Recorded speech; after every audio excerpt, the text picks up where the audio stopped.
My favorite holiday play memory is performing the Nutcracker in the living room.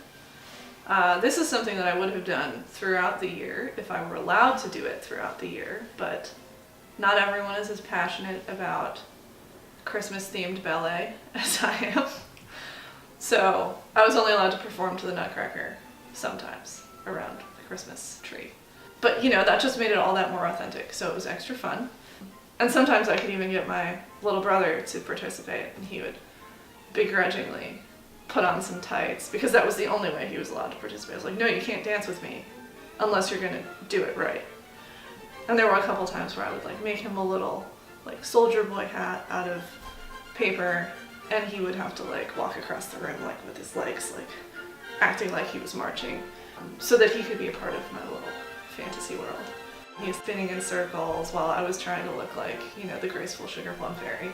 Big discrepancy in our dancing styles, but that's okay.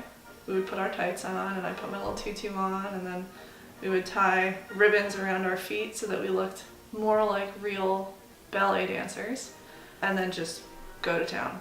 If you could jump off of it, you jump off of it. If it could be jumped over, you jump over it. And probably not all that graceful, but I felt very graceful at the time. And there was a lot of jumping in general. And at the time we had these very large fish tanks in our living room. And my parents would always say, you really shouldn't jump so much. You're gonna break one of these fish tanks someday. And I was like, nah, that's not gonna happen. I'm engaged in a very graceful, elegant activity right now. There's no way I'm gonna break this fish tank.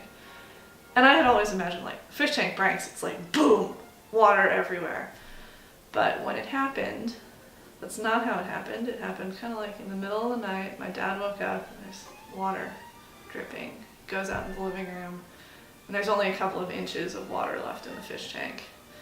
So we had to save all the fish and then mop up all this water off the ground. Meanwhile, I'm, sleeping in my bed, dreaming about the sugar plum fairy tiptoeing across the stage.